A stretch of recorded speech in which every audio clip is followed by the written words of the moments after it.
Hello and welcome to Spinster's Library. I'm Claudia and I've been thinking about creativity lately, so that's what I wanted to talk about. I usually talk about books on this channel, as you know, but this is something that I've just been sort of thinking about in the last few weeks. I used to be a guitar player, and I didn't just play guitar as a hobby, I made it my field of study. I started playing the guitar when I was 15, classical guitar, and I knew from then on that I wanted to study music. Now, in my limited understanding of what music study actually means, aged 15, I assumed that the only way to study music was to study performance. So that's what I did. I went to a performance-heavy music conservatoire in Germany, where I focused on studying classical guitar. And that meant practicing for 4 to 5 hours every single day. And if you'd asked 19-year-old me what creativity was, I would have said performing music. But really it wasn't. Certainly not for me. I can't speak for other people, I can't speak for other performers, but I did not feel any creative spark when I was practicing my left-hand technique, my right-hand technique, my Bachs, my musical pieces. I did not get any creative fulfillment out of practicing guitar. For me, it was always something very mechanical. Even working on the kind of more what you think of emotional aspects of music, expression, interpretation, feeling, that kind of thing. For me, they were always very technical, very mechanical, and I hated it. I couldn't keep going with the 4 to 5 hours musical practice, and I quit. I quit my music degree, moved to the UK, started another music degree. This time I thought it's going to be different. And the music degree that I started in the UK was part performance-based and part research-based. And I really enjoyed the research side of things and I was very good at it. But the performance just continued to not bring me any joy, to not give me any fulfillment. I dreaded having to pick up my guitar. And I, again, wasn't very good at it. My skills barely developed and maybe even receded a little bit because I didn't practice as much here as I did back in Germany. But again, the pressure got to me.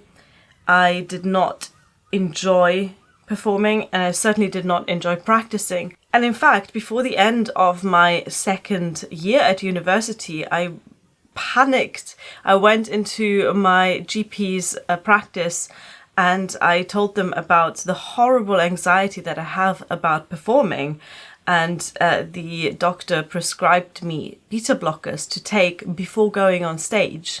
So not like a regular dose of beta blockers because I don't suffer from general anxiety.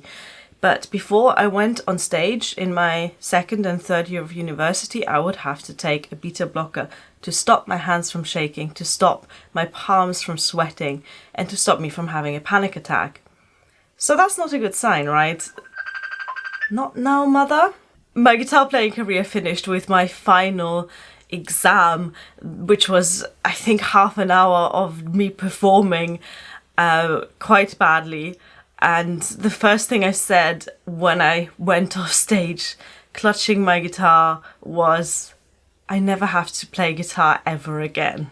Isn't that sad? Something that you're supposed to be so passionate about. And there's a lot of investment in it as well, because obviously I took guitar lessons from when I was 15 and I had to pay for them myself for the most part. And I had to save up for my own guitar.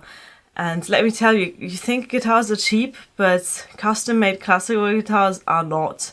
So because, side note, because I'm so short and my hands are quite small, I had to have a special guitar custom-made for me. And I saved up all of my holiday jobs, all of my babysitting money that I earned as a teenager to buy this guitar. So almost 10 years after I picked up a guitar for the first time, my guitar playing career was at an end.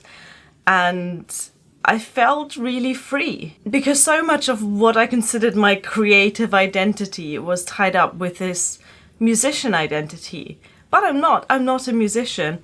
And in the last few years, I've been really exploring other ways of expressing myself creatively that I find more fulfilling and that don't have any of the pressure that I had when I was trying to play guitar. Last year in, I think September or October, I did a video called 5 Skills I Want to Learn This Autumn.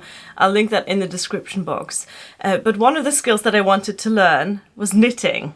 And it's almost a running joke in this household because I say I want to learn to knit almost every autumn since, for a very long time. Oh, this year I'm going to learn to knit. But I finally did it in the autumn of 2019. I started to knit. And first I made some small things. I learned how to do certain stitches. I watched a lot of YouTube videos about it. I made scarves, I made hats, and almost everyone got something knitted for Christmas from me. I made my mum a really big hand-knitted blanket. Some of my friends got hats and scarves. I made my husband a knitted silk tie, and I loved it. And it was creative in a way that I hadn't experienced before because it was work, but it gave me a lot of joy. It was like you put in a lot of effort because it's not easy, but the reward is so worth it, even if the project that you make, you then give away. After I had made all of the presents for other people, I started knitting for myself. And I'm making a jumper, as you can see. One sleeve is missing, one sleeve is complete. And I'm so proud of this, despite all of the mistakes that I have made, despite the sleeves being weirdly flappy. I'm very, very proud of it, and I can't wait to finish this sleeve and wear it. And it's a very strange thing to find fulfillment in a creative outlet that you never even considered before, because we always think that we are fully formed as teenagers, that what we like at age 15 we'll like for the rest of our lives, but that's just not the case. And now in 2020, I am really excited to figure out what other creative outlets I can find for myself that I hadn't even considered before. And one thing that I would like to do in 2020 is learn to sew, because I think I really enjoyed the making aspect of knitting. The fact that you work on something for days or weeks and then you get a practical wearable object out of it. I think it's quite amazing. So my big plan for 2020 is to learn to sew and to see if I get the same enjoyment out of sewing as I do out of knitting. Obviously, sewing and knitting are two very different things. Sewing is machine-based. I do have a sewing machine, but I haven't really used it. Knitting is something I like doing while watching television or while listening to audiobooks or while watching booktube videos. With sewing, you can't really quite do that because, again, you're sitting at a table using a machine with a very sharp needle, so you should probably pay attention to that. So maybe sewing isn't going to be for me, but maybe it is, and if it is, then I'm really excited to discover something new. My main creative outlet has, of course, been this, booktube, and it's weird to think of it as something creative because, again, it's very technical, but I get a lot of enjoyment out of it, and the thing that I get the most enjoyment out of, weirdly, is the editing part. Sitting at the laptop and cutting a video up and putting it together into something that makes sense. And I never would have thought that of myself, because while I dabbled at music production a few years ago, I wasn't very good at it and I didn't enjoy it.